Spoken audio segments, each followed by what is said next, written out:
Fala galerinha da Bio, eu sou Barninho Bio e a aula de hoje é uma introdução sobre herança sanguínea. Nessa aula você vai aprender a origem do sistema ABO, RH e MN, bem como a importância de estudar as transfusões incompatíveis.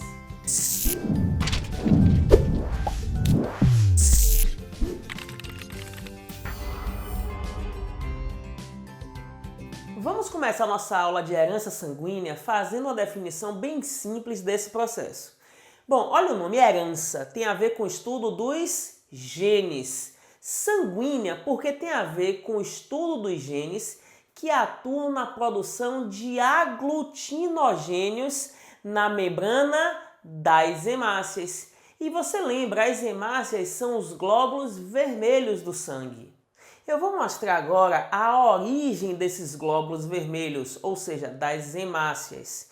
Bom, a origem está aqui, gente, ó, no osso, dentro do osso, lá num local que nós chamamos de medula óssea vermelha.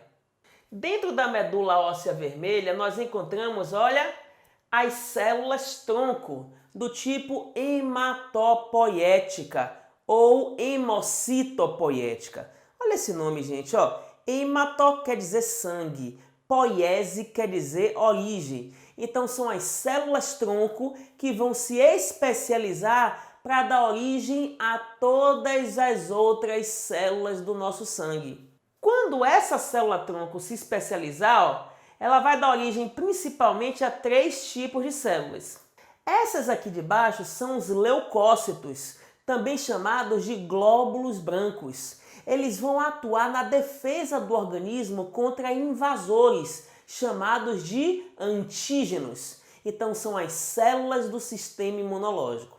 E para poder fazer isso, gente, vão atuar na produção de anticorpos, que são essas proteínas aqui com o formato da letra Y, que vão se prender no invasor, imobilizando os invasores, imobilizando os antígenos. O segundo tipo, gente, na verdade não é nem uma célula, são fragmentos de células chamadas de trombócitos. São células, ou fragmentos dela, na verdade, que vão causar a formação do trombo, ou seja, vão atuar na coagulação sanguínea, são as plaquetas. Mas o que interessa pra gente é esse terceiro tipo aqui, os eritroblastos, que são, gente, como se fossem hemácias jovens, que ainda apresentam núcleo e ainda nem produziram ao certo as hemoglobinas. Esses eritroblastos vão passar por um processo, ó, chamado de eritropoiese, que é a formação de hemácias, a especialização da célula para formar os eritrócitos, porque a palavra eritro quer dizer vermelha e cito quer dizer célula. O primeiro passo desse mecanismo é a produção das hemoglobinas, pela ativação dos genes das hemoglobinas. Lembre que as hemoglobinas são proteínas que apresentam ferro e por isso a hemácia assume essa coloração avermelhada. A função dela, portanto, é transportar o oxigênio no sangue da gente. Outra característica importante é que durante o processo, a célula nucleada perde o núcleo, ela elimina o próprio material genético. Além do núcleo, ela vai eliminar as estruturas membranosas, ou seja, as organelas membranosas, e ainda as mitocôndrias, sobrando bastante espaço no citoplasma para as hemoglobinas. Isso faz com que a célula mude o seu formato. Ela passa a ter um formato bicôncavo, que garante a ela 10 vezes mais eficiência no transporte do gás oxigênio. E isso é uma aquisição das hemácias dos mamíferos. Dessa forma, essa célula agora passa a ser chamada de eritrócito ou hemácia, ou ainda glóbulo vermelho. Agora, gente, antes mesmo de perder o núcleo, de perder o seu material genético, a hemácia em formação produz glicoproteínas especiais da sua membrana. Essas glicoproteínas é que serão os aglutinogênios, também chamados em algumas questões de vestibular de antígenos. Agora lembre que existem vários tipos de antígenos, ou seja, de glicoproteínas, que fazem parte lá do glicocálix das hemácias, certo? E que isso é que vai determinar os diferentes tipos de herança sanguínea. Por exemplo, galerinha, olha só, esse aglutinogênio que eu desenhei aqui, parecendo um triângulo, ele está representando uma glicoproteína do tipo A. Então, quem tem essa substância vai ser do grupo A. Agora, se na sua hemácia, ao invés de ter a substância A, tiver essa outra substância, que é levemente diferente, é uma glicoproteína levemente diferente, e aí nós vamos chamar de glicoproteína B, ou seja, aglutinogênio B, aí vai ser do sangue B. Algumas pessoas produzem as duas substâncias, então vai ser do grupo AB. E tem aqueles que não produzem nenhuma das duas substâncias. Essas pessoas vão ser do grupo O, ou grupo 0, porque é a não produção dessa substância. Esses 4 grupos sanguíneos, o A, o B, o AB e o O, ou seja, o 0, tem a ver com um sistema de herança sanguínea que nós vamos chamar de sistema ABO ou AB0. O sistema ABO é condicionado por um tipo de gene. Agora, existem outros genes que atuam também nesse processo. Por exemplo, o gene que produz essa outra substância aqui, que é o aglutinogênio RH, também chamado aglutinogênio D. Se você possui esse gene, então você possui essa substância, então você vai ser RH positivo. Mas se você não possui esse gene, então você vai ser o RH negativo, porque na sua hemácia não vai ter o aglutinogênio RH.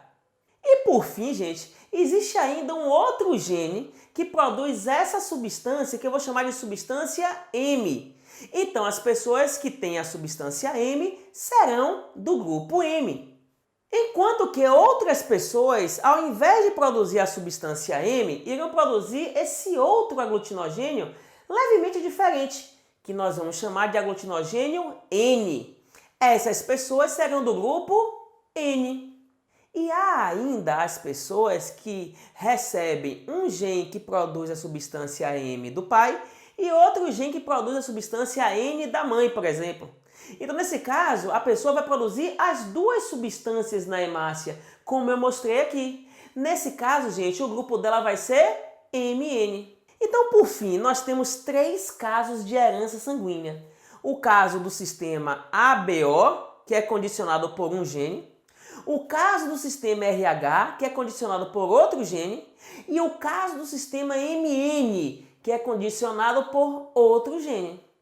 São genéticas diferentes. Mas o que tem em comum entre elas é que elas produzem glicoproteínas na membrana das hemácias quando elas estão em formação. Agora, Barninho, por que eu quero estudar isso, Barninho? O estudo desse tipo de herança, galerinha, é muito importante para o caso de uma transfusão sanguínea incompatível. Porque essa transfusão sanguínea pode levar o paciente à morte através de embolia vascular. Eu vou pegar agora aqui, gente, um vaso sanguíneo de um paciente, está aqui, e vou mostrar para vocês como é que funciona esse processo de transfusão incompatível. E para isso, eu vou fazer um corte no vaso sanguíneo para mostrar o tipo de sangue do paciente. Observe que no sangue desse paciente circulam plaquetas, que fazem a coagulação, leucócitos, que são os glóbulos brancos, que fazem a defesa, e as hemácias, que é o nosso objetivo aqui. Observe também, galerinha, que as hemácias desse paciente hipotético não apresentam aglutinogênios em sua superfície, em sua membrana plasmática. Agora, vamos supor, galerinha, que esse paciente recebeu uma transfusão de sangue com hemácias que apresentam essa substância do tipo B, por exemplo. Essa substância B, esse paciente não tem. Então, a substância B se comporta como um antígeno dentro desse paciente. E o que é um antígeno, Barninho? É um corpo estranho, pessoal. Esse corpo estranho, galerinha, vai estimular o sistema imunológico, os glóbulos brancos, a produzirem anticorpos que irão ser lançados no plasma sanguíneo para atacar esse tipo de substância. Só que o ataque dos anticorpos é se prendendo no invasor. Quando os anticorpos que têm o formato de um Y se prendem no aglutinogênio de uma hemácia e de outra, aí vai aprisionando as hemácias e vai formando um aglomerado delas, que nós vamos chamar de aglutinação. As hemácias podem formar grandes aglutinados, que quando passam por uma bifurcação, vão acabar entupindo a passagem do sangue a partir dali, formar tipo um tampão. Esse tampão é que nós chamamos de embolia vascular. Agora imagine se isso acontece numa artéria de grosso calibre. Quer dizer que um órgão inteiro pode ficar sem circulação de sangue. Então pode ocorrer embolia no pulmão, embolia no coração, embolia no fígado, embolia no cérebro, ou seja, embolia encefálica. E o paciente vem a óbito por falência do órgão que teve a embolia.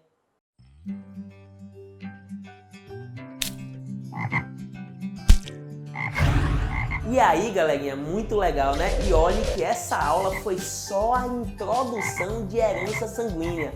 Se programa aí, gente, e organiza a sua agenda para você assistir as próximas aulas, que vão aprofundar a parte genética de sistema ABO, RH e MM.